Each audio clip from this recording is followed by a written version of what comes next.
Now today we are starting with chapter 2, the expansion of British power. Now in this chapter is very important.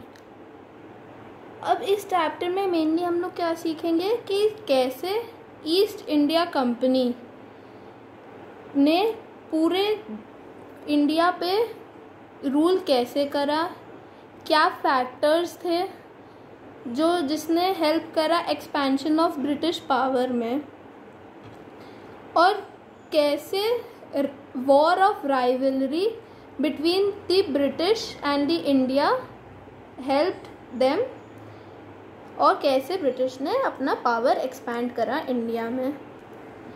Now India पहले एक बहुत specific trade centre था क्योंकि it was known for its spices, for its resources, और mainly जो trade था वो through seas होता था. Merchants and traders from Europe and different parts of the Asia came into India regularly. In the beginning individual merchants traded with India. पहले individual merchants trade करते थे, governments involve नहीं थी, but it continued till the early 17th century. The scenario of trading activities changed after the involvement of the governments of respective countries in trade activities. पर अब governments include होने लग गई थी ट्रेडिंग एक्टिविटीज़ में भी, अपने रिस्पेक्टिव मर्चेंट्स को सपोर्ट करती थी. Many European countries began to form trading companies to trade with the East. East is the Asia part and the West is the Europe. The East India Company was one of them. It was formed in England in 1600 after getting a charter from Queen Elizabeth I to trade with the East. This is very important. Similarly, many countries also formed trading companies. Now in this chapter we will study about some important companies that established trade links with India in the 17th century and how it resulted in the war of rivalry in India and how the British expanded their power in India.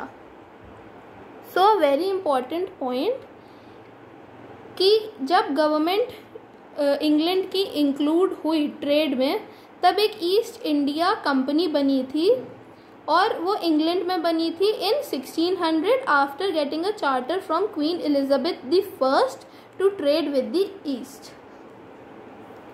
Now coming to important trading companies in India. From the 17th century onwards, trading companies from Portugal, Holland, England, France and Denmark began to set up their base in India. Base अपना वो लोग India में बनाने लग गए थे, बहुत सारी trading companies mostly from Europe. They established their trading centers in different parts of the country, especially in the coastal areas. अब coastal areas में ये advantage था कि वो वहीं पे ही लैंड करते थे, वहीं पे ही अपना कंपनी सेटअप, बेस सेटअप करते थे और वहीं से वो आना जाना अपना इंपोर्ट एक्सपोर्ट चलता रहता था. अब वहाँ पे उनको बोला जाता था, जो these centres were called factories. अब फैक्ट्रीज उनको इसलिए बुलाया जाता था कि जो ऑफिशियल्स थे वहाँ के, उनको फैक्टर्स बोला जाता था. ये नहीं कि उसमें कुछ प्रोड्यूस होता था या मैन्युफैक्चर होता था इसलिए उनको फैक्ट्री बुलाया जाता था, नहीं. जो ऑफिशियल्स थे उनको फैक्टर्स बुलाया जाता था, इसलिए जो सेटअप्स, जो बेस थे, उनको factories. These factors consisted of officers and godowns. Most of them also had the house of the officials and residential quarters of the merchants and traders who came for trade. And over time some factories were fortified. Now this is also important कि वो अपना जो factories थी उनको fortify करने लग गए थे.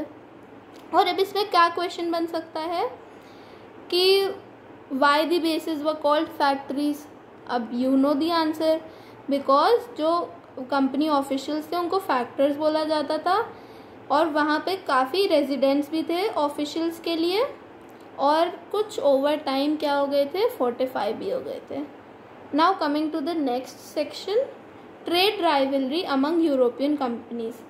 अब अभी हमने पढ़ा कि बहुत सारी ट्रेडिंग कंपनीज बनने लग गई थी, तो अब जो ट्रेड होगा उतने कॉम्पिटिटर्स भी बढ़ गए थे, क्योंकि जितनी ट्रेडिंग कंपनीज उतने competitors.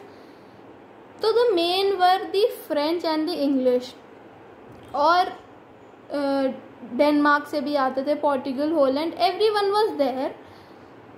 So, an intense rivalry occurred among the European countries for obtaining their control over the Indian markets of spices, cotton, silk, indigo, saltpetre, etc. अब ये सब पाने के लिए कि किसका होल्ड ज़्यादा रहेगा इंडियन मार्केट्स पे, उनके बीच में राइवलरी होने लग गई थी, लड़ाई होने लग गई थी. अब सब छोटे प्राइसेस में, कम प्राइसेस में ख़रीदना चाहते थे और यूरोप में जाके बड़े दामों में बेचना चाहते थे ताकि उनका जो प्रॉफिट है वो ज़्यादा हो सके. Since profits from trade were huge, each European country vied for a greater share of this trade.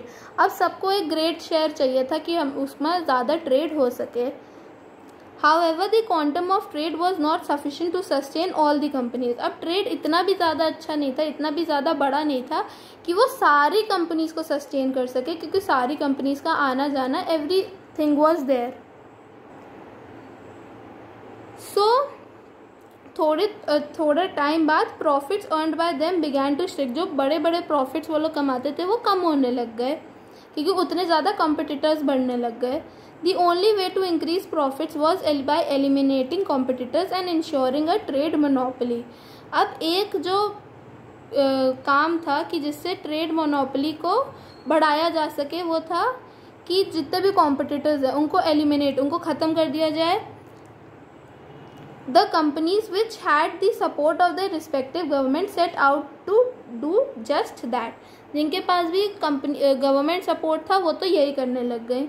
They built their own armies and were not averse to using force to achieve their goals. अब उन्होंने अपनी खुद की army बनाई just for trade, और वो अपने goals को अचीव करने के लिए अपनी आर्मी का सहारा लेने लग गए. Now in course of time the Portuguese, the Dutch, the Danes were out from the Indian trade. The English and the French became the key players dominating trade between India and Europe. अब कौन कौन बचे थे? सिर्फ English और French were the key players जिनके पास ज़्यादा trade था, dominating trade between India and Europe. Now we come to Anglo-French rivalry. Anglo मतलब इंग्लिश and French मतलब फ्रेंच वाले people. Rivalry, लड़ाई. Now trade rivalry between the British and the French resulted in successive wars between them. Now we will do from Anglo-French rivalry in the next video. I will be giving a worksheet till here. Please do that and no Googled answer will be accepted. और अगर मैं कोई correction करूँ तो उसके बाद आप correction देख के सेंड दी नेक्स्ट मैसेज.